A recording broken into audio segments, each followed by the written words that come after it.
Hello students, कैसे हैं आप सब। आज मैं आपको कक्षा 7 की भूगोल का पहला पाठ पढ़ाने जा रही हूँ। कक्षा 7 की भूगोल की हमारी पुस्तक का नाम है हमारा पर्यावरण और इस बुक का पहला पाठ है पर्यावरण। पर्यावरण क्या होता है, हमने पिछली 6ठी क्लास में भी पर्यावरण के बारे में पढ़ा था। पर्यावरण नाम से ही हमें पता चलता है, अगर हम इस शब्द के 2 टुकड़े करें तो इसका है परि प्लस आवरण। यानी परि मीन्स हमारे चारों ओर का, आवरण मीन्स परत, हमारे वातावरण, हमारे चारों ओर का वातावरण। तो इसका मतलब परि आवरण हमारे चारों तरफ जितनी भी चीज़ें हैं, जो भी आवरण है वो मिलकर पर्यावरण कहलाता है। पर्यावरण को अंग्रेजी में एनवायरनमेंट कहते हैं। यह अंग्रेजी शब्द एनवायरनमेंट फ्रेंच भाषा के शब्द एनवायरनेर से लिया गया है। एनवायरनेर जिसका अर्थ है पड़ोस। पड़ोस मीन्स हमारा आसपास का वातावरण, हमारे आसपास की चीज़ें। आओ हम पाठ पढ़ना शुरू करते हैं।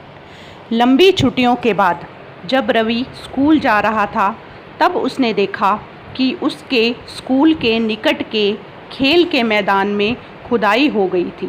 वहीं एक मैदान उनके खेलने के लिए वहां पर था। लोगों ने बताया कि वहां अनेक फ्लैटों वाली एक बड़ी इमारत बनेगी।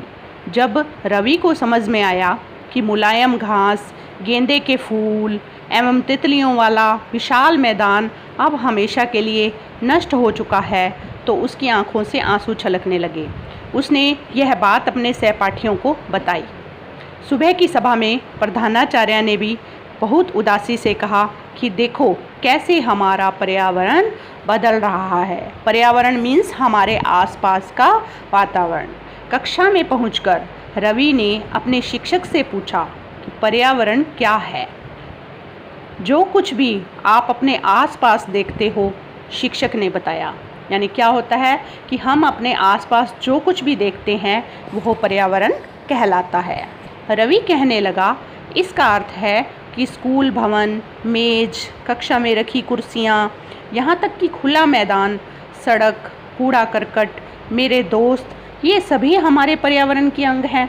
हाँ, शिक्षक ने कहा, लेकिन ज़रा रुको, कुछ वस्तुओं का निर्माण प्रकृति ने किया है, जैसे पर्वत, नदियाँ, पेड़, प्राणी, हवा, है ना, भूमि, जल, जबकि अन्य का निर्माण मानव ने किया है, जैसे सड़क, कार, कपड़े, किताब, विद्यालय का भवन, मेज, कक्षा। तो ये सारे क्या हैं, मानव के द्वारा बनाए गए हैं। अब 2-2 छात्र मिलकर कार्य कीजिए। अपने निकट बैठे सहपाठी के साथ मिलकर प्रकृति व मानव द्वारा निर्मित वस्तुओं की सूची बनाइए। आप भी देखो कि प्रकृति ने हमें क्या क्या चीज़ें दी हैं। पेड़ पौधे दिए हैं, प्रकृति ने हमें हवा दी है, जल दिया है, भूमि दी है, और मानव, उस पर मानव जो है, मानव ने भी कई चीज़ों का निर्माण किया है अपने आसपास, जैसे सड़क, कार, कपड़े, आपकी किताबें, और इसके अलावा जो है खाने पीने की चीज़ें, ये सारी किसके द्वारा है, मानव द्वारा निर्मित हैं। पर्यावरण हमारे जीवन का मूल आधार है। यह हमें सांस लेने के लिए हवा, पीने के लिए जल, खाने के लिए भोजन व रहने के लिए भूमि प्रदान करता है। जो हवा है वो भी कुदरत प्रकृति की तरफ से है, पीने के लिए जल भी हमें प्रकृति की तरफ से ही मिला है। मानव इस प्राकृतिक पर्यावरण में कैसे परिवर्तन करता है कि प्रकृति ने तो अपना जो भी था उपहार, हमें उपहार के रूप में इतना कुछ दिया है, लेकिन मानव इसमें कैसे परिवर्तन करता है। अगर देखो, मानव प्रकृति के अनुकूल परिवर्तन करता है, यानी इस प्रकृति के दी हुई चीज़ों में अच्छा परिवर्तन करता है, तो इसका मतलब है कि प्रकृति भी हमारे ऊपर पूरी कृपा रखती है। लेकिन अगर मानव इस प्रकृति की रूप को गलत तरीके से परिवर्तित करता है, सारे जंगलों को काटकर बड़ी बड़ी इमारतें बना रहा है, सारा कुछ नष्ट किए जा रहा है, तो प्रकृति इसके बदले में हमें बहुत ही गुस्से से होकर वो काफ़ी सारे रोगों का या प्राकृतिक आपदाओं का शिकार बना देती है। कार का धुआं वायु को प्रदूषित करता है, पानी को पात्र में एकत्रित किया जाता है, भोजन को बर्तनों में परोसा जाता है और भूमि पर कारखानों का निर्माण होता है। अब पानी है, पानी से किसी की भी प्यास बुझती है, नुकसान नहीं होता है क्योंकि ये प्रकृति द्वारा प्रदत्त है।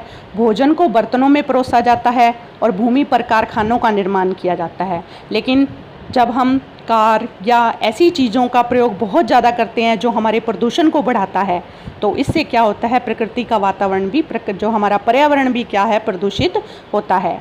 मानव कार, मिल, कारखानों व बर्तनों का निर्माण करता है। इस प्रकार से मानव प्राकृतिक पर्यावरण में परिवर्तन करता है। यानी प्रकृति ने हमें भूमि दी, मानव ने उस पर कारखाने का निर्माण किया। प्रकृति ने जो है हमें जो पानी दिया है, तो मानव उसमें पानी में चलाने के लिए जैसे जहाज बनाता है, काफ़ी सारी चीज़ों का निर्माण करता है, तो वो कौन करता है, मानव। इस प्रकार मानव प्राकृतिक पर्यावरण में परिवर्तन करता है। रवि, परमजीत, जेसी, मुस्तफ़ा, आशा सभी ये सूची बनाने के लिए उत्सुक थे। यानी शिक्षक ने बच्चों को कहा तो सारे बच्चे बड़े उत्सुक थे। इकबाल ने पूछा, हमारा पर्यावरण क्यों बदल रहा है? शिक्षक ने उत्तर दिया कि ऐसा हमारी ज़रूरतों के कारण होता है, ये दिन प्रतिदिन बढ़ती रहती हैं। हमारा पर्यावरण इसलिए बदल रहा है कि हमारी ज़रूरतें भी दिन प्रतिदिन बढ़ती जा रही हैं। ये देखिए आप, पर्यावरण के घटक। पर्यावरण के घटक आपने पिछली क्लास में इसके अलग अलग मंडल के बारे में पढ़ा। स्थल मंडल, वायुमंडल, जल मंडल, जैव मंडल, ये सारी चीज़ें क्या हैं, ये प्राकृतिक हैं। स्थल मंडल मीन्स भूमि, वायुमंडल्स मीन वायु यानी हवा का आवरण, जल मंडल मीन्स जल का आवरण, और जैव मंडल में ये सारी चीज़ें शामिल होती हैं, जिसमें सजीव निर्जीव सारे प्राणी आते हैं।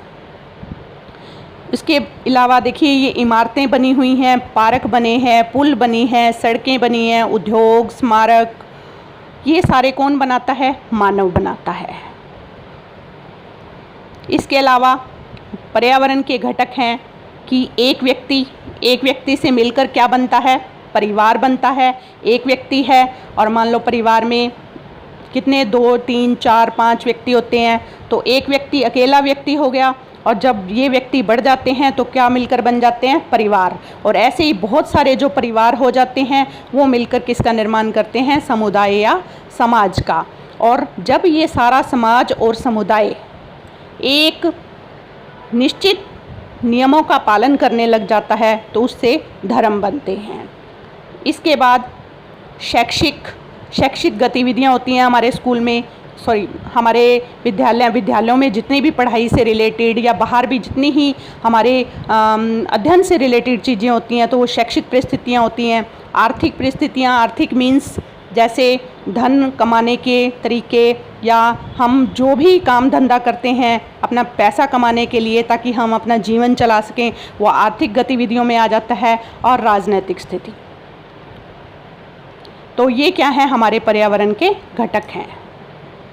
और जैवमंडल में जैवीय प्राणी, सजीव प्राणी और निर्जीव प्राणी दोनों आते हैं। इसलिए हम प्राकृतिक वातावरण में परिवर्तन करते हैं और कभी कभी उसे नष्ट भी कर देते हैं। मीन्स कि जब हम अच्छे कार्यों के लिए प्राकृतिक वातावरण में परिवर्तन करते हैं तो उसका फ़ायदा भी हमें मिलता है, लेकिन कभी कभी हम अपने स्वार्थ में इतने अंधे हो जाते हैं कि उस प्राकृतिक वातावरण में गलत तरीके से परिवर्तन करते हैं, जिससे प्रकृति को नुकसान पहुंचता है। ऊपर के वार्तालाप से आप समझ गए होंगे कि किसी भी जीवित प्राणी के चारों ओर पाए जाने वाले लोग, स्थान, वस्तुएं एवं प्रकृति को पर्यावरण कहते हैं। यानी हमारे आसपास के लोग हैं, स्थान हैं, वस्तुएं हैं, प्रकृति को, सब चीज़ों को हम क्या कहते हैं, पर्यावरण कहते हैं। यह प्राकृतिक एवं मानव निर्मित परिघटनाओं का मिश्रण है।